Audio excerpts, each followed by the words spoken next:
Babilonia ada sukunya dan Ibrahim alaihissalam pada saat itu lahir di satu malam, satu sore hari menjelang maghrib, menjelang malam. Di hari tepatnya di mana Namrud, raja pada saat itu, mengaku sebagai Tuhan. Ayah Namrud meninggal, kemudian Namrud dinobatkan jadi raja. Tiba-tiba dia mengeluarkan sebuah informasi kalau dia adalah Tuhan. Dan siapapun yang mengakui itu boleh mendapatkan apa saja yang dia minta. Apa saja yang dia minta. Minta harta, minta emas, minta tanah, minta apa saja dikasih.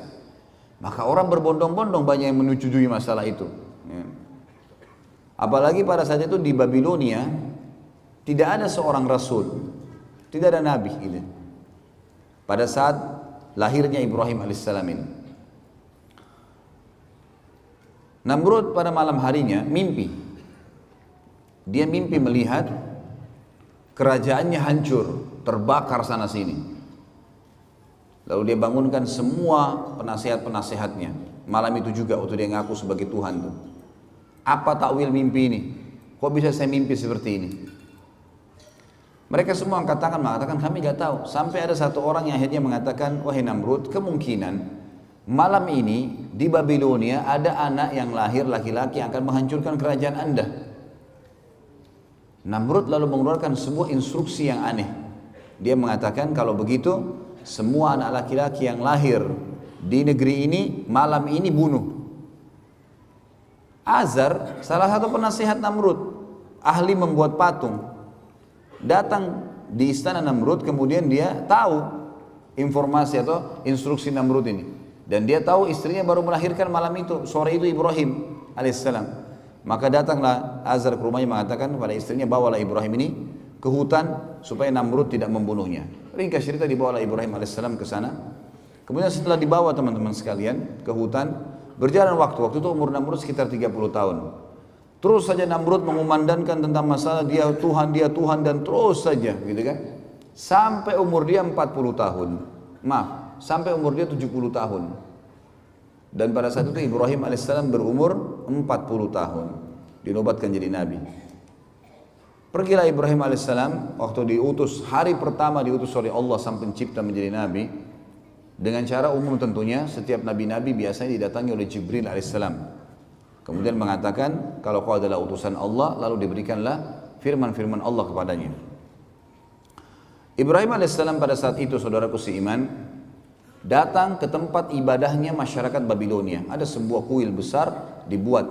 Kemudian Ibrahim alaihissalam berkata kepada orang-orang di sekitarnya pada saat dia masuk ke tempat ibadah itu, yang mereka lagi kebetulan duduk di situ. Kemudian mereka melihat ya, atau memberikan sesajen, memberikan segala macam. Ibrahim alaihissalam ada riwayatnya yang mengatakan sebelum tiba di tempat ibadah itu ada banyak patung-patung di pinggir jalan. Kemudian dia berkata kepada patung-patung di pinggir jalan itu, kenapa kamu dianggap sebagai Tuhan? Gitu kan? Lalu tidak ada sautan. Kemudian Ibrahim alaihissalam mengambil batu dan melempar wajahnya patung itu. Ternyata juga sama.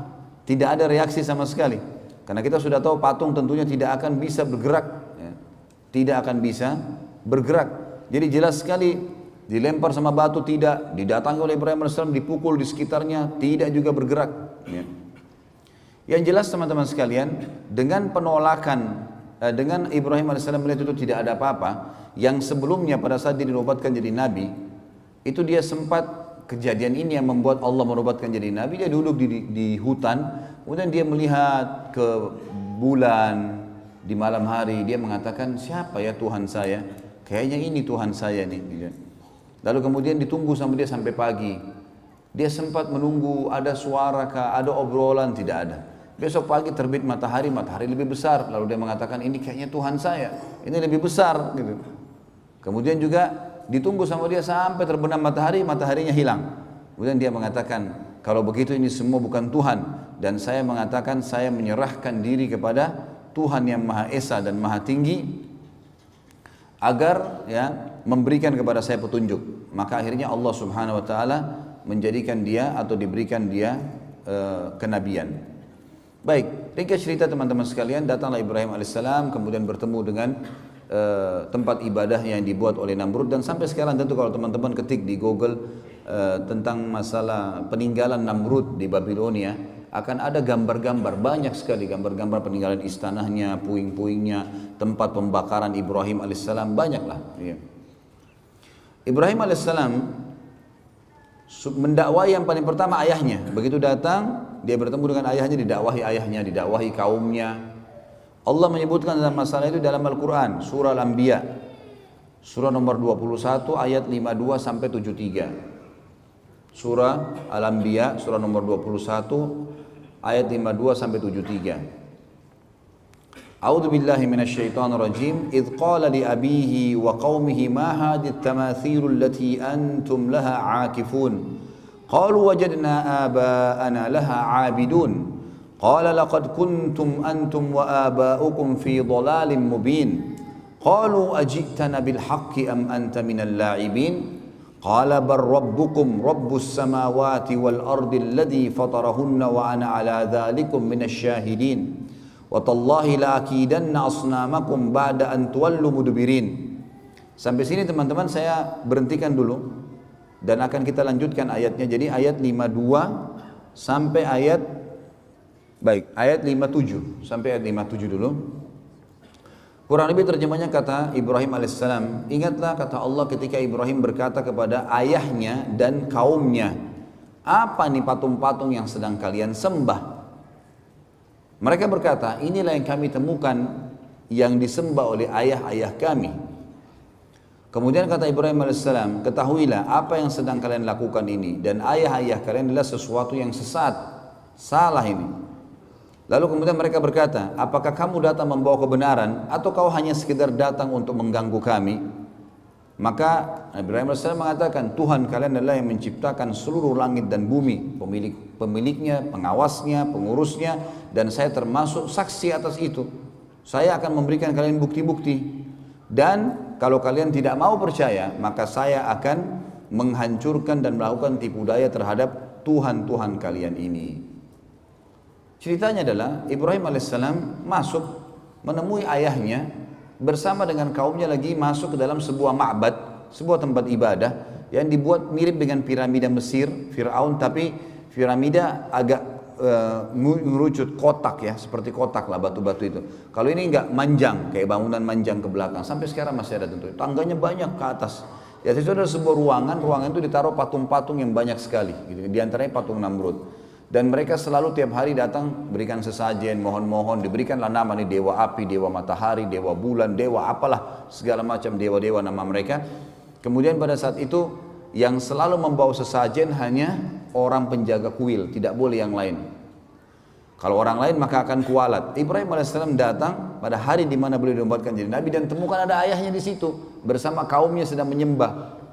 Ibrahim alaihissalam langsung naik, kemudian mendekati patung yang memang pada saat itu dikasih tinggi, ditinggikan tempatnya, naik tangga, naik ke atas. Tidak ada yang berani naik ke atas sana, kecuali penjaga kuil saja. Karena keyakinan mereka kalau didekatin patung-patung ini maka akan kualat, akan putus kakinya, akan putus tangannya, akan stroke badannya, akan segala macam hal. Akhirnya Ibrahim alaihissalam datang kemudian mengajak ngobrol patung itu, mengatakan, hai yang dianggap Tuhan oleh masyarakat Babilonia, apa kau tidak marah? Pada saat Ibrahim AS mengambil sesuatu sesajen di situ, maka tidak ada sautan. Saya mengambil sesajenmu. Orang semua lagi lihat. Lalu Ibrahim AS mengucapkan 2 kali sampai 3 kali, tidak ada jawaban. Lalu diambil sedikit di situ potongan makanan, lalu dilempar ke wajahnya patung itu. Jatuhlah ya buah atau makanan tersebut. Kemudian tidak ada sautan, karena kita tahu patung tidak akan bicara. Kata Ibrahim AS, hai yang dianggap Tuhan oleh masyarakat Babilonia, apa kau tidak bisa melawan saya? Kau tidak marah karena saya lempar kamu dengan sesajenmu sendiri? Nggak ada sautan. 2 kali nggak ada sautan, 3 kali nggak ada sautan. Mungkin biar jutaan kali tidak akan ada sautan tentunya.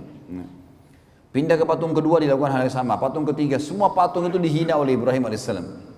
Setelah itu Ibrahim AS setelah keliling dari sisi kanan ruangan sampai ke sisi kiri, lalu dia mengatakan, hai kaumku, lihat ini apa yang kalian sembah. Patung kalian susun sendiri, kalian pahat sendiri, kalian bentuk matanya, kalian bentuk hidungnya, kalian yang pikul diangkat sampai ke situ.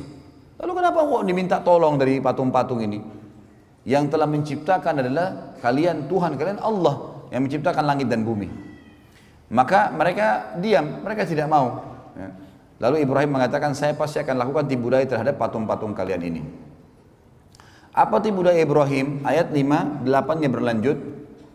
فَجَعَلَهُمْ جُذَاذًا إِلَّا كَبِيرًا لَهُمْ لَعَلَّهُمْ يَرْجِعُونَ قَالُوا مَنْ فَعَلَ هَذَا بِآلِهَتِنَا إِنَّهُ لَمِنَ الظَّالِمِينَ قَالُوا سَمِعْنَا فَتًى يَذْكُرُهُمْ يُقَالُ لَهُ إِبْرَاهِيمُ قَالُوا فَأْتُوا بِهِ عَلَى أَعْيُنِ النَّاسِ لَعَلَّهُمْ يَشْهَدُونَ قَالُوا أَأَنْتَ فَعَلْتَ هَذَا بِآلِهَتِنَا يَا إِبْرَاهِيمُ قال بل فعله كبيرهم هذا فاسألوهم إن كانوا ينطقون فرجعوا إلى أنفسهم فقالوا إنكم أنتم ظالمون ثم نكسوا على رؤوسهم لقد علمت ما هؤلاء ينطقون قال أفتعبدون من دون الله ما لا ينفعكم شيئا ولا يضركم أف لكم ولم تعبدون من دون الله أفلا تأخلون. Sampai sini teman-teman, sampai di ayat ya, 67 ya. Ayat 67 saya terjemahkan dan saya hubungkan dengan kisahnya. Maka pada saat itu kaumnya keluar dari ruangan ibadah tadi, tinggalkan Ibrahim AS. Kata Ibrahim, sebentar, kalau kalian tidak mau dengar apa yang saya sampaikan, saya ini utusan Allah pencipta langit dan bumi dan saya akan sampaikan kepada kalian. Kalian tetap mau sembah berhala, saya akan lakukan tipu daya loh. Mereka tinggalkan, tidak mau dengar Ibrahim AS. Sempat bimbang tapi mereka tinggalkan. Ibrahim AS keluar cari kampak dan masuk menghancurkan patung-patung itu. Dipotong kepalanya, potong tangannya, potong kakinya, dihancurin semuanya. Dan Ibrahim AS membiarkan patung yang paling besar, patungnya Namrud ada di tengah-tengah ruangan. Enggak diganggu sama sekali. Tapi ada patung ular, patung singa, dipotong kepalanya, ditaruh di pahanya patung Namrud. Kampaknya juga ditaruh di tangannya patung Namrud. Maka besok pagi pada saat mereka mau beribadah lagi, mereka temukan tempat ibadah mereka hancur semuanya. Dan pada malam hari pada saat Ibrahim AS menghancurkan, penjaga kuil ada, tapi penjaga kuilnya ketakutan karena dia sendiri yakin ini kualat, kalau dekatin patung itu kualat. Bisa stroke, bisa terpotong tangannya, apalagi hancurin ke Ibrahim. Ini luar biasa Nabi Ibrahim AS. Maka dia tidak berani buat apa-apa, takut dia. Besok pagi orang-orang yang menyembah ditanya dia, kenapa ini? Siapa yang buat ini? Penjaga kuilnya nyaut, yang tadi malam tuh Ibrahim, gitu kan? Itu yang Allah katakan di sini. Kan? Maka Ibrahim menghancurkan semua. Juzadzan illa kabira. Jadi memang Ibrahim AS menghancurkan lebur semuanya kecuali yang paling besar, patungnya Namrud, agar mereka sadar. Lalu mereka berkata, siapa yang buat ini kepada Tuhan-Tuhan kami? Penjaga kuil mengatakan, kami mendengar dan yang kami tahu adalah yang tadi malam itu, Fatan itu dianggap anak muda ya, yang semalam yang bernama Ibrahim. Maka mereka berkata, datangkanlah Ibrahim itu di depan orang-orang semuanya agar mereka bisa menyaksikan dan mendengarkan argumentasinya. Kenapa dihancurin? Maka begitu datang mereka tanya, hai Ibrahim, apakah kau yang lakukan ini pada Tuhan-Tuhan kami? Maka Ibrahim berkata, bukan. Ibrahim mengatakan, qala bal fa'alahu kabiruhum. Kenapa tanya saya? Tanya patung yang paling besar itu yang pegang kampak, gitu kan. Tanya kalau dia bisa ngomong, gitu. Maka mereka kembali ke diri mereka sendiri lalu mereka mengatakan, sesungguhnya kalianlah yang zalim. Setelah mereka dengar, pikir benar ya. Kata Ibrahim, coba lihat, kalau memang dia bisa buat apa-apa, maka dia yang melakukan. Kalau kalian yakin dia tidak bisa melakukan, lalu kenapa kalian menganggap dia sebagai Tuhan? Karena kebetulan waktu itu semua patung dewa ini mereka anggap di bawah patungnya Namrud. Namrud adalah Tuhan di atas Tuhan-Tuhan semuanya, paling kuat. Kemudian mereka kembali ke diri mereka, kata Allah. Setelah itu mereka salah satu yang mengatakan, kayaknya kita yang zalim nih, kita yang salah. Kemudian mereka menundukkan kepala-kepala mereka dan akhirnya Ibrahim menunggangi untuk berdakwah. Kata Ibrahim, bukankah kalian lihat patung-patung ini tidak bisa ngomong sama sekali? Tsumma nukisu ala ru'usim laqad alimta ma haula yantiqun. Kalian tahu ini tidak bisa ngomong sebenarnya. Kemudian Ibrahim mengatakan, apakah kalian menyembah selain daripada Allah yang tidak bisa memberikan manfaat dan mudarat kepada kalian sedikit pun? Sungguh kecelakaan dan terhina perbuatan kalian karena kalian menyembah selain Allah, sementara mereka, apakah kalian tidak berakal? Maka pada saat itu ada satu orang yang bilang, kayaknya Ibrahim ini harus kita laporkan ke Tuhan kita terbesar, Namrud. Kata Ibrahim, gak usah repot-repot, saya ke sana. Pagi hari, waktu itu sudah pagi. Namrud ini punya tradisi teman-teman sekalian, setiap pagi dia selalu duduk setelah rapi, habis mandi, bersih segala. Ada tirai yang ditaruh antara dia dengan pengikutnya, lalu diangkat tirai tersebut. Ternyata orang-orang begitu lihat dia sujud semua, lalu mengatakan, wahai Tuhan kami yang agung Namrud, gitu. Begitulah ceritanya. Maka pada saat itu teman-teman sekalian, Ibrahim AS masuk bersama bondong-bondong manusia. Begitu tiba di dalam, semua orang diangkat tirai, semua orang sujud kepada Namrud kecuali Ibrahim AS. 40 tahun Namrud disujuti dan tidak pernah ada orang bangkang kecuali pada saat itu. Namrud tanya, siapa kamu nih? Kok bisanya kau tidak sujud dengan saya? Ibrahim AS utusan Allah. Dia nggak pakai ngomong, bukan mengatakan hai Raja Namrud, apalagi Tuhan Namrud gitu kan. Panggil namanya, hai Namrud. Belum pernah ada orang berani panggil Namrud begini gitu. Semua orang yang lagi sujud angkat kepalanya. Ini unik ini. Nggak pernah ada orang begini.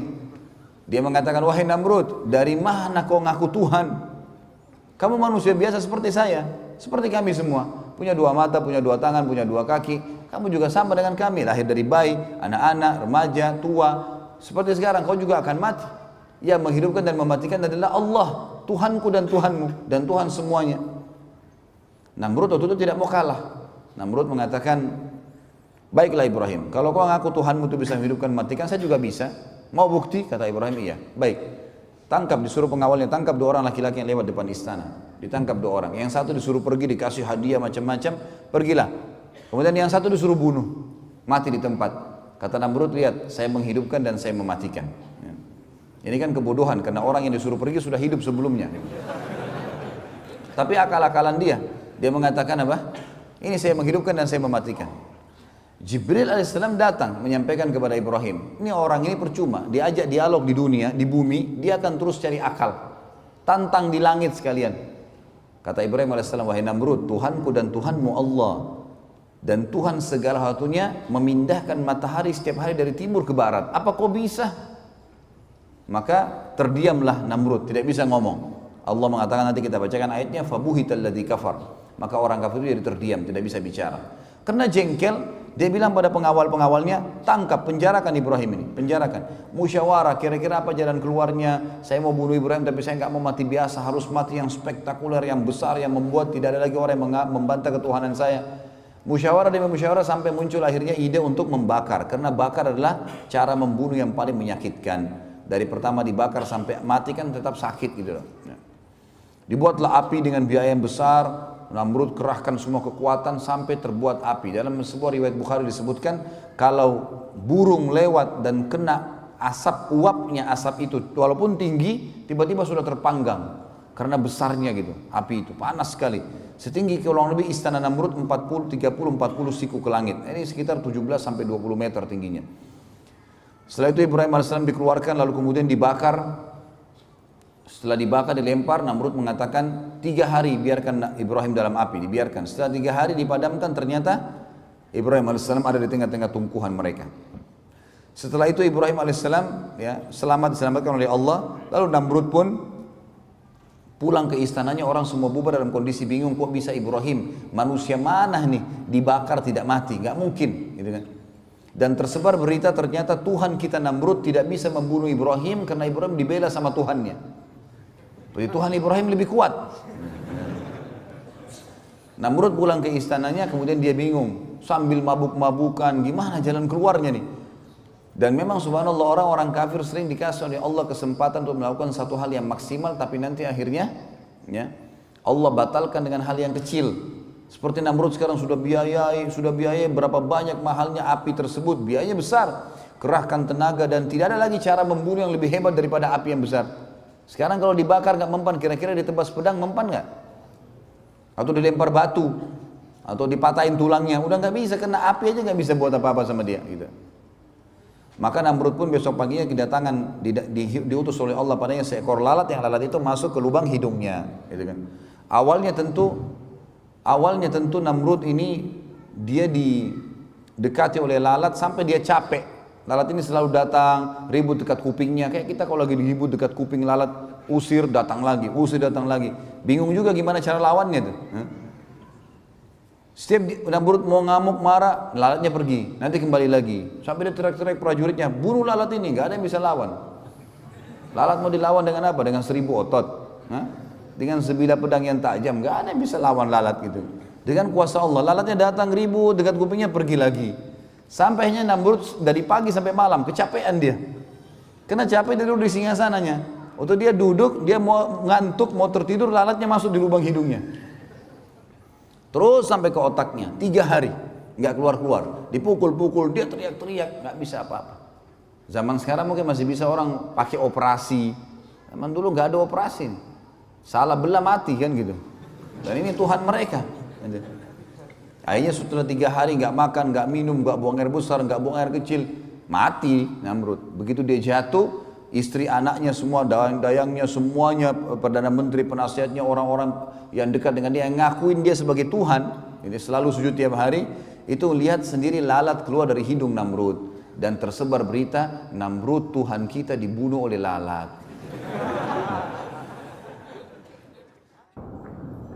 Fir'aun ini di zaman Musa alaihissalam. 10 tahun Nabi Musa alaihissalam dakwahin, wahai Fir'aun, wahai Fir'aun, wahai Fir'aun, kau manusia biasa, kenapa kau ngaku Tuhan? Beriman kepada Allah, tetap dengan kerajaanmu. Nabi-nabi ini kalau datang, dia berdakwah, dia bukan mau ambil kerajaannya orang, enggak. Beriman kepada Allah, jalankan hukum Allah, kau tetap dengan rajahmu. Pemimpin perusahaan masuk Islam, tetap dengan perusahaannya. Tapi hukum Allah diterapkan. Tidak pernah Islam datang merampas apapun. Cuma keyakinannya diperbaiki. Ini ada Tuhan yang menciptakan langit dan bumi. Dan ingat, tetap kita berputar di poin yang penting nanti adalah di mana Tuhan kita Allah, kenapa tidak kelihatan dan bagaimana berhubungan dengannya. Ini pertanyaan puncak nantinya. Ini semua saya datangkan untuk mendongkrak pemahaman ke situ. Maka yang terjadi Bapak Ibu sekalian, Fir'aun ini didakwai 10 tahun oleh Nabi Musa alaihissalam. Setiap hari didakwain, tetap menolak. Saya simpulkan di akhir hidup Fir'aun, pada saat dia mau meninggal, ada 3 kejadian besar merupakan tanda-tanda paling besar dari Allah SWT kepada Fir'aun. Tapi subhanallah, tekak, keras kepala, nggak mau masuk Islam, nggak mau beriman pada risalah Nabi Musa alaihissalam, maka Allah tenggelamkan sekalian. Kejadian yang memuncak adalah yang pertama, waktu Fir'aun lihat Musa alaihissalam terus mendakwai, setiap hari bertambah pengikutnya, maka dia bilang, hai Musa, saya yakin kau penyihir. Musa udah bilang, saya bukan penyihir.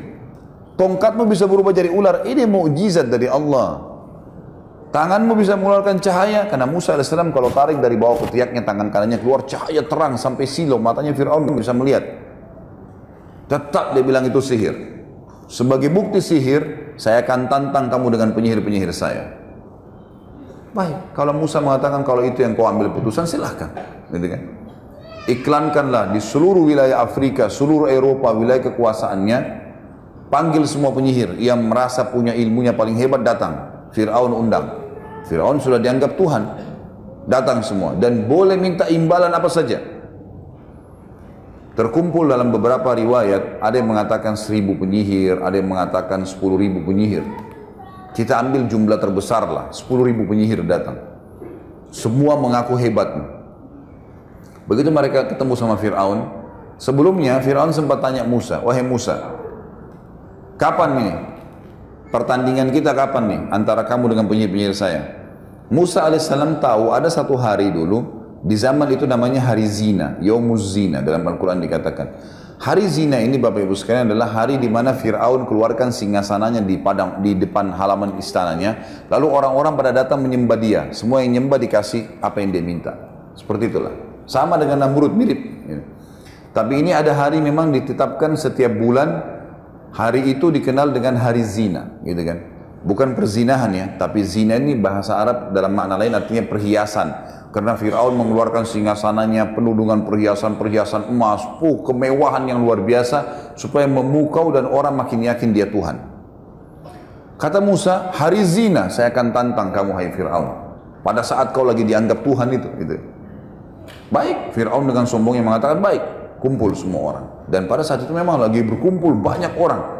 Beberapa athar menyebutkan sampai puluhan ribu orang berkumpul. Kumpul semua orang. Lalu datanglah penyihir-penyihir ini lalu berkata kepada Fir'aun, wahai Fir'aun, apa balasan kami nih kalau kami menang? Kata Fir'aun, apa saja yang kalian minta? Dan kalian akan menjadi orang-orang pendekat saya, dia menjadi penasihat-penasihat saya. Mau apa saja bisa dapat. Lalu kata mereka, mana lawan kami? Kata Fir'aun itu sana. dua orang, Musa dan Harun. Mereka bilang, cuma dua orang itu yang kita lawan. Penyihir-penyihir dengan sombongnya menantang. Cuma dua orang, lalu untuk apa semua penyihir ini? Kata Fir'aun, bunuh dulu dia. Hilangkan orang ini, baru kau bisa dapat. Tidak usah anggap remeh. Baik. Semua penyihir-penyihir ini sepakat kumpul. Kita nggak usah lama-lama nih, mumpung lagi ditawarkan jabatan yang tinggi, keluarin ilmu pamungkas kita saja. Ilmu tertinggi dalam ilmu sihir adalah ilmu mengubah benda yang tadinya tidak bergerak jadi bergerak, atau berubah dari wujud aslinya berubah ke wujud yang lain, gitu kan? Seperti misalnya tali berubah jadi ular, pohon kesannya bergerak, tidak ada suara tiba-tiba kesannya ada suara, dan seterusnya. Seperti itulah. Untuk menakut-nakuti orang, karena kalau seseorang tidak takut maka tidak akan berpengaruh semua itu. Syaitannya nggak bisa buat apa-apa. Lihat tuh para penyihir-penyihir sekarang, kalau mereka mau menghipnotis orang, gitu kan, di TV menepuk orang supaya bisa buat seperti yang dia mau, sistem penyihir yang dilakukan, harus orang-orang itu dulu dikuasain sama dia, minimal takut, minimal percaya, baru bisa. Kalau tidak percaya atau tidak takut, disuruh turun dari panggung, nggak bisa, dianggap nggak bisa, karena ini nggak bisa dipengaruhi oleh syaitan, gitu kan. Orang kalau punya keyakinan kuat tidak bisa, gitu. Maka akhirnya penyihir-penyihir ini pun berkata, kita keluarin pamungkas ilmu pamungkas. Apa itu? Tali-tali diubah jadi ular. 10.000 orang semua ini pegang tali, kemudian mereka lempar untuk dijadikan sebagai ular yang bergerak. Pertamanya mereka bilang pada Musa, wahai Musa, kamukah yang menunjukkan kemahiranmu dulu atau kami duluan? Kata Musa, silahkan duluan, lihatkan saja. Maka mereka pun akhirnya, kata Allah, mengubah tali-tali mereka, yukhayyalu min sihrihim annaha tas'a, mengubah dengan sihir mereka seakan-akan tali itu bergerak, berubah jadi ular dan bergerak. Maka semua orang bersorak-sorak waktu itu. Luar biasa ini kejadiannya, dan banyak puluhan ribu orang yang menyaksikan. Fir'aun pun dengan banggahnya duduk di singgasananya melihat kejadian tersebut. Nah, ini sudah luar biasa, 10.000 lawan 2 orang nggak mungkin. Sempat Nabi Musa alaihissalam dalam Al-Quran dikatakan fa'ujasa fi nafsi khifatan Musa. Musa alaihissalam sempat takut sejenak, sebentar, ragu nih.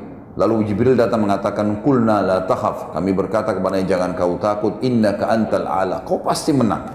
Wa alqi ma fi yaminika talqafu ma sana'u innama sana'u kaidu sahir wa la yuflihu sahiru haitsu ata. Yang mereka lempar yang di tangan kananmu tongkat tuh di lapangan yang sedang ada pertandingan, gitu kan? Maka pasti akan membatalkan semua sihir-sihir mereka. Karena yang mereka lakukan adalah perilaku sihir, dan sihir tidak akan pernah bisa menang dari arah manapun dengan ayat Allah. Tidak mungkin bisa menang, gitu kan? Musa alaihissalam masuk, lempar tongkatnya. Ada alasan di sini. Kenapa Al-Quran menceritakan kepada kita? Tiba-tiba waktu tongkat Musa alaihissalam dilempar dan jadi ular, seluruh penyihir tersebut sujud dan berkata, kami beriman kepada Tuhan yang Musa dan Harun. Apa rahasianya itu? Karena ternyata penyihir-penyihir ini tahu tali yang mereka lempar jadi ular tidak bisa menyerang.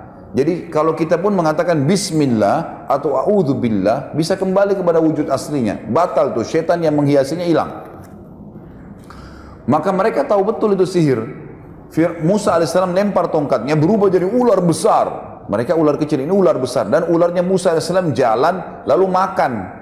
Dimakanin satu-satu tuh ular mereka. Semua sampai ular terakhir yang 10.000. Maka karena kejadian tersebut, kata Allah, fa'ulqiyas saharatu sujada. Semua penyihir sujud tiba-tiba.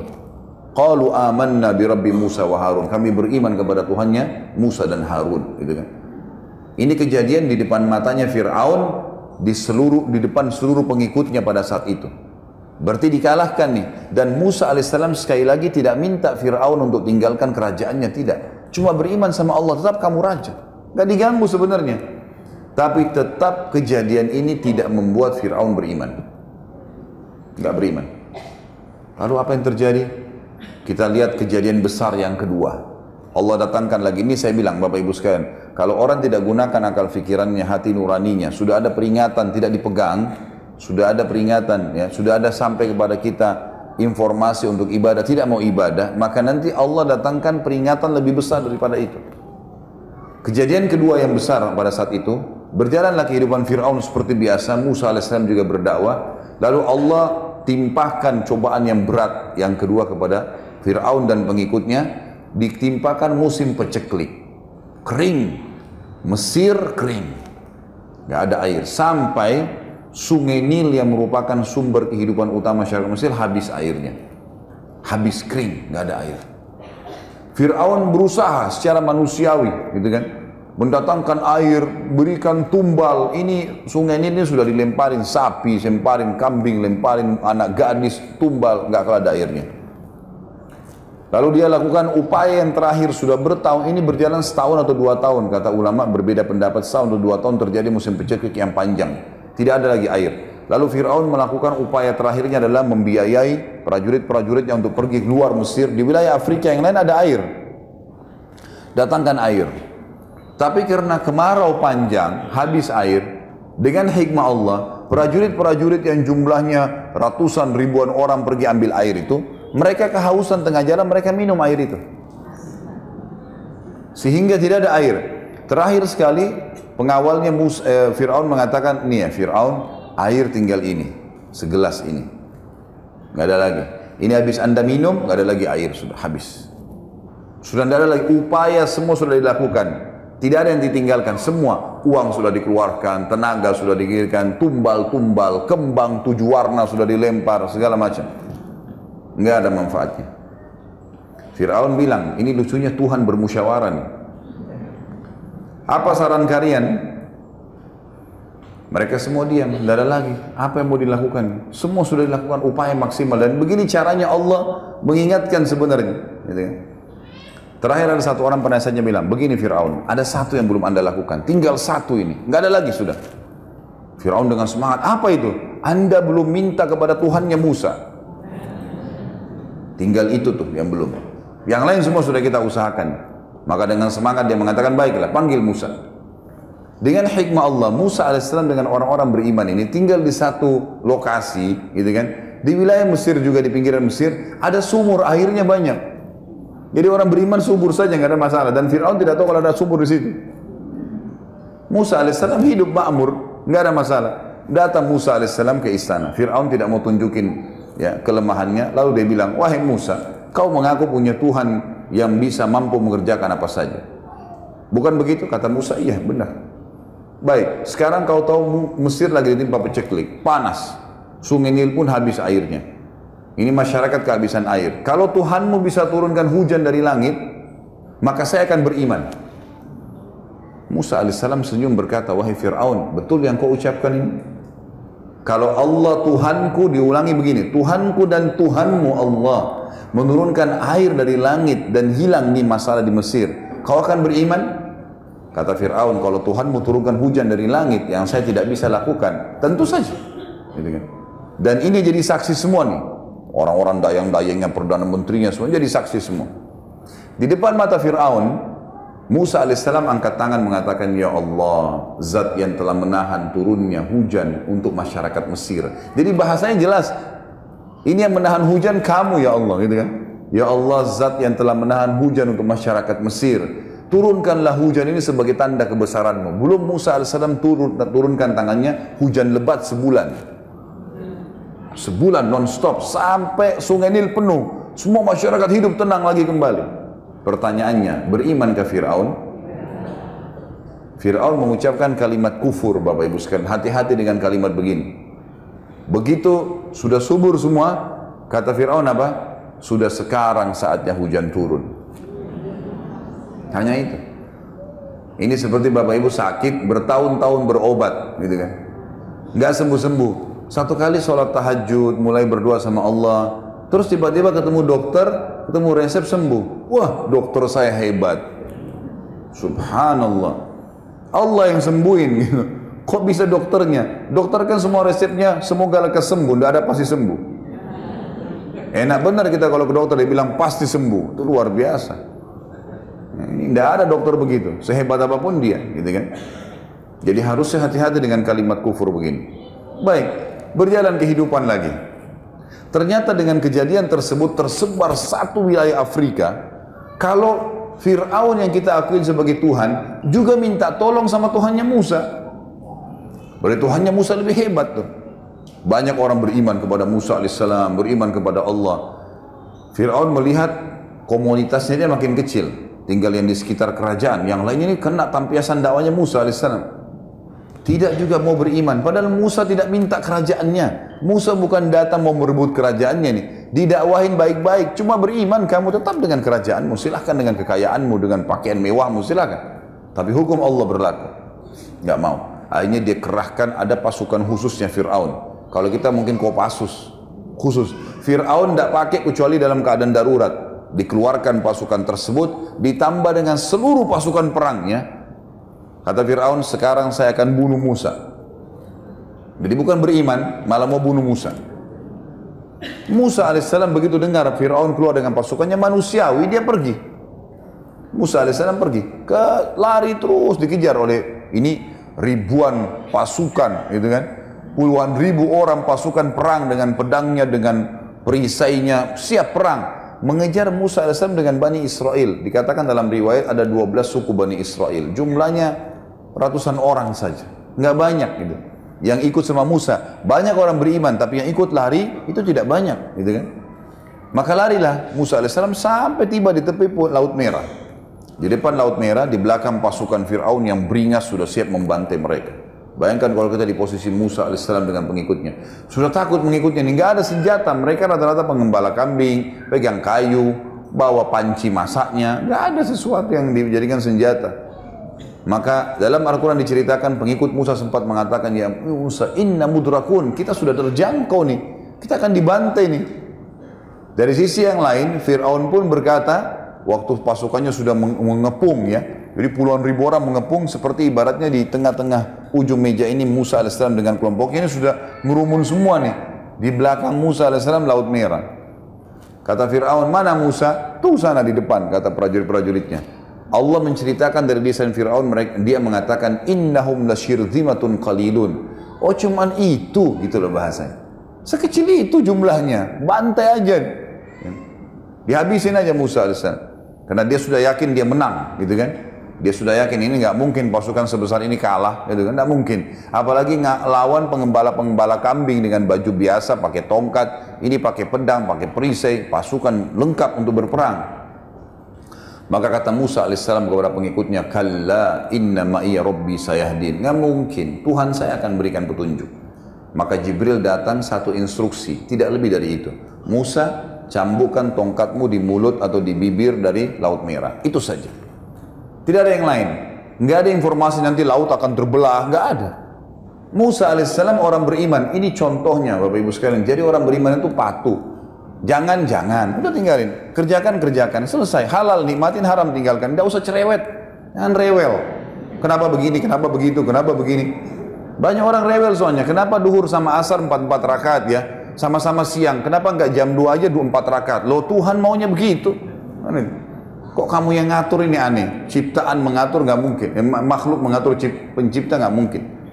Maka terjadi seperti itu. Musa alaihissalam dan para nabi-nabi memberikan pelajaran kepada kita. Ibrahim tadi disuruh berdiri saja, nggak buat apa-apa, lakukan. Disuruh sembeli anaknya, sembeli. Pas mau sembeli nggak jadi, Allah selamatkan, gitu kan? Seperti itulah. Maka Musa alaihissalam disuruh cambukan. Musa belum tahu nih. Jibril datang bisikin, cambukan tongkatmu. Itu saja perintah Allah. Baik, cambuk di depan matanya Fir'aun. Lihat, ini sudah depan mata ini, sudah kelihatan, tinggal diserang saja Musa alaihissalam. Jadi kelihatan tuh angkat tongkatnya Musa. Lalu Musa memukulkan di pinggir Laut Merah.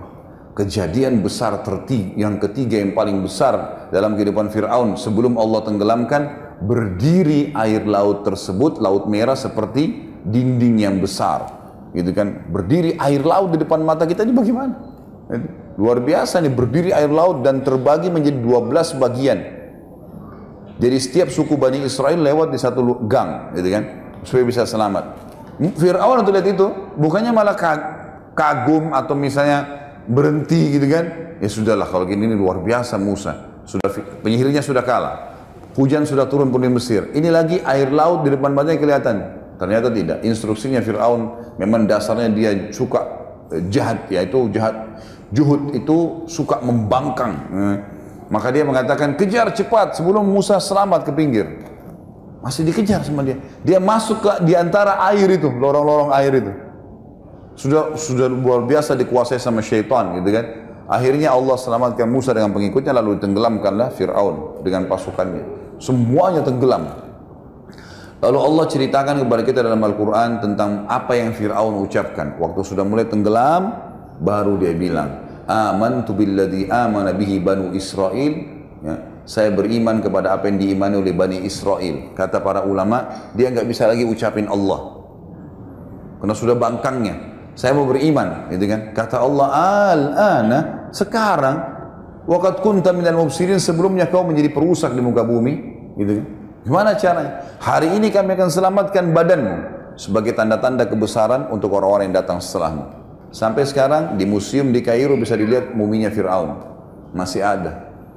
Jelas ada fisiknya, inilah orang yang membangkang kepada Allah. Seperti itu. Maka habislah kehidupan Fir'aun yang penuh dengan kerajaan, kekayaan, kelebihan fisik, pasukan yang kuat, hanya karena kufur kepada Allah.